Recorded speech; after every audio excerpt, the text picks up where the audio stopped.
کلیت الشریعہ لکھ کے پوری ڈیٹیل ہے اس میں. قرآن میں سرد تلاوت آتا ہے, اس کا صحیح طریقہ بتائیں اور ایصال ثواب کرنے کا طریقہ بھی, کیونکہ جو سنی حضرات کرتے ہیں سب کا نام لے کر بزرگان دین. سنی حضرات تو اتنی ڈیٹیل میں ایصال ثواب کر رہے ہیں کہ ایک ایک کے گھر پہنچا کے آ رہے ہیں ثواب قبر میں. میں نے دیکھا اکثر دعا میں, یا اللہ اس کا ثواب فلانا فلانا کو پہنچتا ہوا, پھر وہاں سے پہنچتا ہوا فلانے بزرگ کی قبر کو پہنچتا ہوا, غوث وہ کیا ہے غوث پاک کی قبر کو پہنچتا ہوا, پیران پیر غوث پاک رحمۃ اللہ علیہ سے, شیخ عبدالغنی گیلانی رحمۃ اللہ سے ہوتا ہوا, امام حنیفہ سے ٹن مارتا ہوا, ایسے پوری پھر تمام مرحومین مرحومات مغفورین مغفورات. مجھے تو یاد بھی نہیں ہوتے وہ الفاظ, اتنی ڈیٹیل میں آدمی کہتا ہے بس کر, فرشتے بھی کنفیوز ہو رہے ہیں کہ بس اتنا کر لیا کرو اللہ اس کا ثواب. اچھا اس میں بھی علماء کی دو رائے ہیں. یہ سال ثواب اہل حدیث حضرات تو کہتے ہیں یہ ثواب پہنچانا جائز ہی نہیں ہے.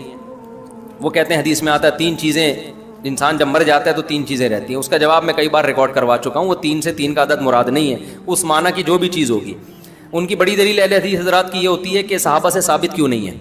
بھائی صحابہ سے یہ ثابت ہے کہ صحابی نے کنواں وقف کیا نا اپنی والدہ کے لیے یا اپنے والد کی, ایک روایت میں ماں کا ذکر ہے, تو باپ کے لیے کنواں وقف کیا نا, تو یہ اس سے یہ ایصال ثواب ہی تو ہے کہ آپ صدقہ کر رہے ہو کنویں کا پانی, اور ثواب کس کو مل رہا ہے, قبر میں ابا کو یا اماں کو. تو اس سے پتہ, اس حدیث سے صاف پتہ چلتا ہے کہ آپ میت کے لیے کوئی نیکی کر سکتے ہیں. اب یہ کنواں ایک سائن ہے, علامت ہے. اب یہ نہیں کہ کنواں ہی کھدوا سکتے ہیں اور کچھ نہیں کر سکتے. کھانا بھی کھلا سکتے ہیں, کیوں, کھانا ایک نیکی ہے. تلاوت بھی کر سکتے ہیں, کیوں, تلاوت ایک نیکی ہے. نماز بھی پڑھ سکتے ہیں, نماز بھی ایک نیکی. تو قرآن و سنت کی یہ عادت ہے کہ جزیات کے ضمن میں اصول اور قاعدے بیان کیے جا رہے ہوتے ہیں. جیسے قرآن کہتا ہے ماں باپ کو اف نہ کرو, تو یہ اف کہنا مقصد نہیں ہے, ماں باپ کو تکلیف نہ پہنچاؤ. اب ماں باپ کو مارنا پیٹنا بھی اسی آیت کی روشنی سے حرام ہو گیا. اب کوئی اف کے لفظ کو پکڑ کے بیٹھ جائے. تو یہ جو حدیث میں آتا ہے کہ انسان کے کچھ اعمال جاری رہتے ہیں, ان میں تو نبی نے خود کچھ اعمال کا تذکرہ کر دیا. پھر نبی نے فرمایا کہ مرنے کے بعد جیسے حدیث میں آتا ہے کنواں وقف کر دیا صحابی نے. تو یہ سب چیزیں یہ پتہ چلتا ہے کہ بعد والے لوگ میت کے لیے عمل کر سکتے ہیں. ایک سوال پیدا ہوتا ہے, اگر یہ جائز ہے تو صدقہ تو صحابہ سے ثابت ہے. جیسے ان صحابی نے پوچھا تھا نا نبی سے, قرآن پڑھنا کیوں ثابت نہیں ہے صحابہ سے, بھئی قرآن کا تذکرہ کیوں نہیں ملتا. دیکھیں اس لیے تذکرہ نہیں ملتا کہ اس کا تعلق ہے دل کی نیت سے. ہمارے سامنے عمل تو آئے گا, یہ عمل سے صحابہ کی نیت کیا ہے یہ ہمارے سامنے نہیں آئے گی. اب کسی صحابی نے اپنے کسی مرحوم کے لیے فرض کر لیں کہ تلاوت کی, مثال دے رہا ہوں میں, تو تلاوت تو ہمیں نظر آئے گی, راوی تلاوت کو تو بیان کرے گا, راوی دل کی نیت تھوڑی بیان کرے گا کہ ان کی نیت یہ تھی کہ یہ اپنے والد صاحب کو ثواب پہنچانا چاہتے تھے. تو اس لیے کچھ چیزیں ایسی ہیں کہ وہ ہم تک نقل نہیں ہوئی, کیونکہ ایک تو وقوع شاذ و نادر ہوا ہے, اور اس کو ضروری نہیں ہے کہ اس کو کوئی ہائی لائٹ بھی کیا گیا ہو. تو جب قرآن و سنت سے ہمیں اس چیز کی اصل ملتی ہے کہ آپ میت کے لیے کوئی نیکی کا کام کر سکتے ہیں, تو اس نیکی کو محدود کرنے کی ہمارے پاس کوئی دلیل نہیں ہے کہ صدقے کی حد تک محدود ہے, صدقے کے علاوہ نہیں ہو سکتی. تو محدود کرنے کے لیے دلیل چاہیے کہ بس یہی ہے, اس کے علاوہ نہیں ہے. تو جب ایسی کوئی دلیل نہیں ہے, اس کا مطلب یہ کہ کوئی بھی نیکی کی جا سکتی ہے. البتہ اس میں 2 چیزیں ہیں. اجتماعی سطح پہ ایصال ثواب جائز نہیں ہے, اجتماعی قرآن خوانی جیسے کی جاتی ہے. اس لیے کہ اجتماعی طور پر اگر یہ عمل جائز ہوتا تو صحابہ سے ثابت ہوتا, کیونکہ جب کوئی اجتماعی عمل ہوتا ہے تو اس کو نقل کیا جاتا ہے, اس کو دیکھنے والے بہت سے لوگ ہوتے ہیں. جبکہ ہمیں نہیں ملتا کہ ابو بکر رضی اللہ عنہ کا انتقال ہوا تو حضرت عمر نے تمبو لگا کے ان کے لیے قرآن خوانی کی ہو, کہیں بھی نہیں ملتا. حضرت عمر کی شہادت ہوئی تو حضرت عثمان نے ان کے لیے پبلک کو جمع کر کے قرآن پڑھوایا ہو, جب نہیں ملتا. حالانکہ اگر یہ ایک دفعہ بھی ہوا ہوتا تو نقل ہوتا. تو اٹ مینس کہ اجتماعی قرآن خوانی میت کے لیے جائز نہیں ہے, بلکہ کوئی بھی اجتماعی عمل جائز نہیں ہے. تو یہ انفرادی عبادت ہے, آپ کے دل کی نیت ہے کہ آپ دل میں نیت کرتے ہو بھائی میں تلاوت کر رہا ہوں کس کے لیے, اپنے باپ کو ثواب پہنچانے کے لیے. میں صدقہ کر رہا ہوں کس کے لیے, اپنے والد کے لیے. دل میں نیت ہے, اور اجتماعی عمل اس میں نہیں ہے. اب ہماری رائے تو یہی ہے کہ نیکی پہنچانا جائز ہے, اور اس کی وجہ ایک اور بھی ہے کہ جب دونوں طرف دلائل ہیں تو ان دلائل کو ترجیح دی جائے نا جس میں اللہ کی رحمت زیادہ ہو. اللہ کی رحمت بھی زیادہ ہو اس میں, جو اللہ کی رحمت کے زیادہ قریب ہے. اگر آپ ایک نیکی کو باؤنڈ کر دیتے ہیں تو اس کا مطلب آپ اللہ کی رحمت کو محدود, کہ صرف صدقے کا ثواب اللہ پہنچائے گا, تلاوت کا نہیں پہنچائے گا. تو مزاج شریعت کے زیادہ قریب یہی ہے کہ کوئی بھی نیکی کی جائے. دوسرا اس میں فائدہ بھی ہے, اس بہانے لوگ نیکیاں زیادہ سے زیادہ کریں گے. بعض لوگ اپنے لیے نہیں کر رہے ہوتے, اپنے والدین کے لیے کر رہے ہوتے ہیں, لیکن کر تو نیکی رہے ہوتے ہیں نا, تو نیکی کو معاشرے میں فروغ ملے گا. اب اس میں خود علماء حنفیہ کی دو رائے ہیں کہ ثواب ڈیوائیڈ ہو کے پہنچتا ہے یا بغیر تقسیم کے پہنچتا ہے. سمجھتے ہو؟ تو جن حضرات کی رائے یہ کہ تقسیم نہیں ہوتا, تو جب تقسیم نہیں ہوتا, تقسیم کا مطلب کم نہیں ہوتا, جتنا ثواب جس کو پہنچاؤ گے سب کو پورا پورا ملے گا, تو ان کے نزدیک تو پھر یہ ہے کہ بھائی پھر آدم علیہ السلام سے لے کے وہ پورا جو سیٹ اپ شروع ہوتا ہے ہمارا وہاں سے جو آج کل چل رہا ہے نا یہاں سے ہوتا ہوا, تو ان کو میں کہتا ہوں پھر اتنی ڈیٹیل کے بجائے ہول سیل کے حساب سے ثواب پہنچا دو, اللہ اس کا ثواب سب کو پہنچے. تو یہ آدھا گھنٹہ تو اسی میں لگا دیتے ہیں, وہ یہاں سے ٹرن مارا, وہ جو میں نے ابھی ڈیٹیل شروع میں بتائی آپ کو. اور ایک علماء کی رائے یہ بھی ہے, یہ بھی بڑی مضبوط رائے ہے کہ یہ ثواب تقسیم ہوتا ہے. مثال کے طور پر آپ نے 500 روپے صدقہ کیے باپ کے لیے, تو باپ کو پورے 500 کا ثواب ملے گا. اور اگر آپ نے کہا یہ میرے والدین کے لیے, تو 250 صدقے کا ثواب ابا کو, 250 صدقے کا ثواب اماں کو.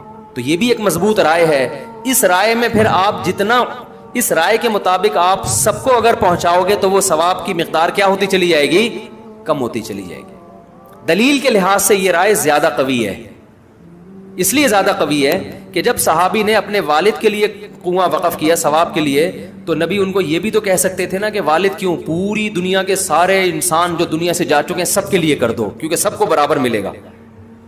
وہ صرف اپنے باپ کے لیے یا اپنی ماں کے لیے کیوں کر رہے ہیں؟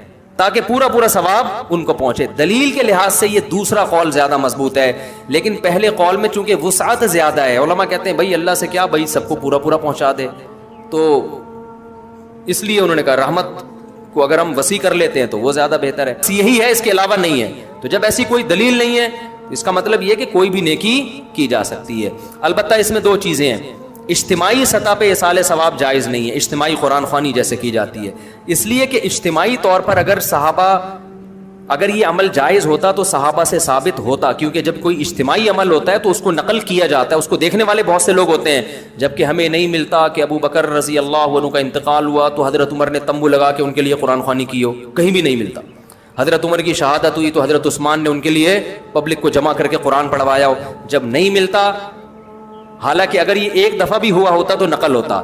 تو اٹ مینس کہ اجتماعی قرآن خوانی میت کے لیے جائز نہیں ہے, بلکہ کوئی بھی اجتماعی عمل جائز نہیں ہے. تو یہ انفرادی عبادت ہے, آپ کے دل کی نیت ہے کہ آپ دل میں نیت کرتے ہو بھائی میں تلاوت کر رہا ہوں کس کے لیے, اپنے باپ کو ثواب پہنچانے کے لیے. میں صدقہ کر رہا ہوں کس کے لیے, اپنے والد کے لیے. دل میں نیت ہے, اور اجتماعی عمل اس میں نہیں ہے.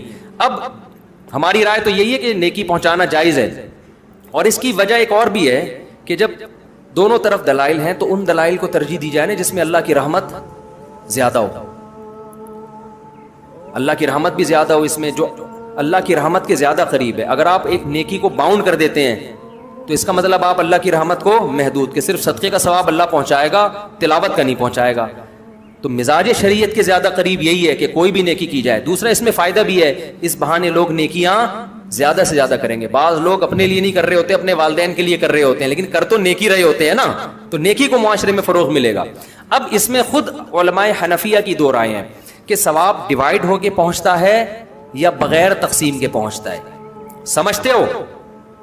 تو جن حضرات کی رائے یہ کہ تقسیم نہیں ہوتا, تو جب تقسیم نہیں ہوتا, تقسیم کا مطلب کم نہیں ہوتا, جتنا ثواب جس کو پہنچاؤ گے سب کو پورا پورا ملے گا, تو ان کے نزدیک تو پھر یہ ہے کہ بھائی پھر آدم علیہ السلام سے لے کے وہ پورا جو سیٹ اپ شروع ہوتا ہے ہمارا وہاں سے جو آج کل چل رہا ہے نا یہاں سے ہوتا ہوا, تو ان کو میں کہتا ہوں پھر اتنی ڈیٹیل کے بجائے ہول سیل کے حساب سے ثواب پہنچا دو, اللہ اس کا ثواب سب کو پہنچے. تو یہ آدھا گھنٹہ تو اسی میں لگا دیتے ہیں, وہ یہاں سے ٹرن مارا, وہ جو میں نے ابھی ڈیٹیل شروع میں بتائی آپ کو. اور ایک علماء کی رائے یہ بھی ہے, یہ بھی بڑی مضبوط رائے ہے کہ یہ ثواب تقسیم ہوتا ہے. مثال کے طور پر آپ نے 500 روپے صدقہ کیے باپ کے لیے, تو باپ کو پورے 500 کا ثواب ملے گا. اور اگر آپ نے کہا یہ میرے والدین کے لیے, تو 250 صدقے کا ثواب ابا کو, 250 صدقے کا ثواب اماں کو. تو یہ بھی ایک مضبوط رائے ہے. اس رائے میں پھر آپ جتنا, اس رائے کے مطابق آپ سب کو اگر پہنچاؤ گے تو وہ ثواب کی مقدار کیا ہوتی چلی جائے گی؟ کم ہوتی چلی جائے گی. دلیل کے لحاظ سے یہ رائے زیادہ قوی ہے. اس لیے زیادہ قوی ہے کہ جب صحابی نے اپنے والد کے لیے کنواں وقف کیا ثواب کے لیے, تو نبی ان کو یہ بھی تو کہہ سکتے تھے نا کہ والد کیوں, پوری دنیا کے سارے انسان جو دنیا سے جا چکے ہیں سب کے لیے کر دو, کیونکہ سب کو برابر ملے گا. وہ صرف اپنے باپ کے لیے یا اپنی ماں کے لیے کیوں کر رہے ہیں؟ تاکہ پورا پورا ثواب ان کو پہنچے. دلیل کے لحاظ سے یہ دوسرا قول زیادہ مضبوط ہے, لیکن پہلے قول میں چونکہ وسعت زیادہ ہے, علماء کہتے ہیں بھائی اللہ سے کیا, بھائی سب کو پورا پورا پہنچا دے, تو اس لیے انہوں نے کہا رحمت کو اگر ہم وسیع کر لیتے ہیں تو وہ زیادہ بہتر ہے. یہی ہے, اس کے علاوہ نہیں ہے. تو جب ایسی کوئی دلیل نہیں ہے اس کا مطلب یہ کہ کوئی بھی نیکی کی جا سکتی ہے. البتہ اس میں دو چیزیں ہیں. اجتماعی سطح پہ ایصال ثواب جائز نہیں ہے, اجتماعی قرآن خوانی جیسے کی جاتی ہے, اس لیے کہ اجتماعی طور پر اگر یہ عمل جائز ہوتا تو صحابہ سے ثابت ہوتا, کیونکہ جب کوئی اجتماعی عمل ہوتا ہے تو اس کو نقل کیا جاتا ہے, اس کو دیکھنے والے بہت سے لوگ ہوتے ہیں. جبکہ ہمیں نہیں ملتا کہ ابو بکر رضی اللہ عنہ کا انتقال ہوا تو حضرت عمر نے تمبو لگا کے ان کے لیے قرآن خوانی کی ہو, کہیں بھی نہیں ملتا. حضرت عمر کی شہادت ہوئی تو حضرت عثمان نے ان کے لیے پبلک کو جمع کر کے قرآن پڑھوایا ہو, جب نہیں ملتا. حالانکہ اگر یہ ایک دفعہ بھی ہوا ہوتا تو نقل ہوتا. تو اٹ مینس کہ اجتماعی قرآن خوانی میت کے لیے جائز نہیں ہے, بلکہ کوئی بھی اجتماعی عمل جائز نہیں ہے. تو یہ انفرادی عبادت ہے, آپ کے دل کی نیت ہے کہ آپ دل میں نیت کرتے ہو بھائی میں تلاوت کر رہا ہوں کس کے لیے, اپنے باپ کو ثواب پہنچانے کے لیے. میں صدقہ کر رہا ہوں کس کے لیے, اپنے والد کے لیے. دل میں نیت ہے, اور اجتماعی عمل اس میں نہیں ہے. اب ہماری رائے تو یہی ہے کہ نیکی پہنچانا جائز ہے, اور اس کی وجہ ایک اور بھی ہے کہ جب دونوں طرف دلائل ہیں تو ان دلائل کو ترجیح دی جائے نا جس میں اللہ کی رحمت زیادہ ہو. اللہ کی رحمت بھی زیادہ ہو اس میں, جو اللہ کی رحمت کے زیادہ قریب ہے. اگر آپ ایک نیکی کو باؤنڈ کر دیتے ہیں تو اس کا مطلب آپ اللہ کی رحمت کو محدود, کہ صرف صدقے کا ثواب اللہ پہنچائے گا, تلاوت کا نہیں پہنچائے گا. تو مزاج شریعت کے زیادہ قریب یہی ہے کہ کوئی بھی نیکی کی جائے. دوسرا اس میں فائدہ بھی ہے, اس بہانے لوگ نیکیاں زیادہ سے زیادہ کریں گے. بعض لوگ اپنے لیے نہیں کر رہے ہوتے, اپنے والدین کے لیے کر رہے ہوتے ہیں, لیکن کر تو نیکی رہے ہوتے ہیں نا, تو نیکی کو معاشرے میں فروغ ملے گا. اب اس میں خود علماء حنفیہ کی دو رائے ہیں کہ ثواب ڈیوائیڈ ہو کے پہنچتا ہے یا بغیر تقسیم کے پہنچتا ہے. سمجھتے ہو؟ تو جن حضرات کی رائے یہ کہ تقسیم نہیں ہوتا, تو جب تقسیم نہیں ہوتا, تقسیم کا مطلب کم نہیں ہوتا, جتنا ثواب جس کو پہنچاؤ گے سب کو پورا پورا ملے گا, تو ان کے نزدیک تو پھر یہ ہے کہ بھائی پھر آدم علیہ السلام سے لے کے وہ پورا جو سیٹ اپ شروع ہوتا ہے ہمارا وہاں سے جو آج کل چل رہا ہے نا یہاں سے ہوتا ہوا, تو ان کو میں کہتا ہوں پھر اتنی ڈیٹیل کے بجائے ہول سیل کے حساب سے ثواب پہنچا دو, اللہ اس کا ثواب سب کو پہنچے. تو یہ آدھا گھنٹہ تو اسی میں لگا دیتے ہیں, وہ یہاں سے ٹن مارا, وہ جو میں نے ابھی ڈیٹیل شروع میں بتائی آپ کو. اور ایک علماء کی رائے یہ بھی ہے, یہ بھی بڑی مضبوط رائے ہے کہ یہ ثواب تقسیم ہوتا ہے. مثال کے طور پر آپ نے 500 روپے صدقہ کیے باپ کے لیے, تو باپ کو پورے 500 کا ثواب ملے گا. اور اگر آپ نے کہا یہ میرے والدین کے لیے, تو 250 صدقے کا ثواب ابا کو, 250 صدقے کا ثواب اماں کو.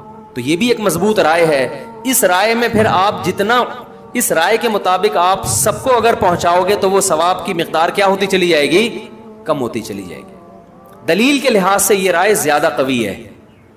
اس لیے زیادہ قوی ہے کہ جب صحابی نے اپنے والد کے لیے کنواں وقف کیا ثواب کے لیے, تو نبی ان کو یہ بھی تو کہہ سکتے تھے نا کہ والد کیوں, پوری دنیا کے سارے انسان جو دنیا سے جا چکے ہیں سب کے لیے کر دو, کیونکہ سب کو برابر ملے گا.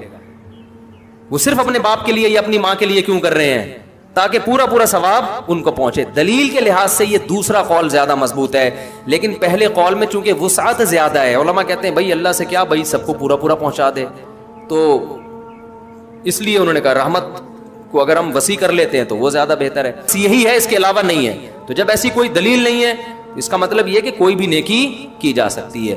البتہ اس میں دو چیزیں ہیں. اجتماعی سطح پہ ایصال ثواب جائز نہیں ہے, اجتماعی قرآن خوانی جیسے کی جاتی ہے, اس لیے کہ اجتماعی طور پر اگر یہ عمل جائز ہوتا تو صحابہ سے ثابت ہوتا, کیونکہ جب کوئی اجتماعی عمل ہوتا ہے تو اس کو نقل کیا جاتا ہے, اس کو دیکھنے والے بہت سے لوگ ہوتے ہیں. جبکہ ہمیں نہیں ملتا کہ ابو بکر رضی اللہ عنہ کا انتقال ہوا تو حضرت عمر نے تمبو لگا کے ان کے لیے قرآن خوانی کی ہو, کہیں بھی نہیں ملتا. حضرت عمر کی شہادت ہوئی تو حضرت عثمان نے ان کے لیے پبلک کو جمع کر کے قرآن پڑھوایا ہو, جب نہیں ملتا. حالانکہ اگر یہ ایک دفعہ بھی ہوا ہوتا تو نقل ہوتا. تو اٹ مینس کہ اجتماعی قرآن خوانی میت کے لیے جائز نہیں ہے, بلکہ کوئی بھی اجتماعی عمل جائز نہیں ہے. تو یہ انفرادی عبادت ہے, آپ کے دل کی نیت ہے کہ آپ دل میں نیت کرتے ہو بھائی میں تلاوت کر رہا ہوں کس کے لیے, اپنے باپ کو ثواب پہنچانے کے لیے. میں صدقہ کر رہا ہوں کس کے لیے, اپنے والد کے لیے. دل میں نیت ہے, اور اجتماعی عمل اس میں نہیں ہے.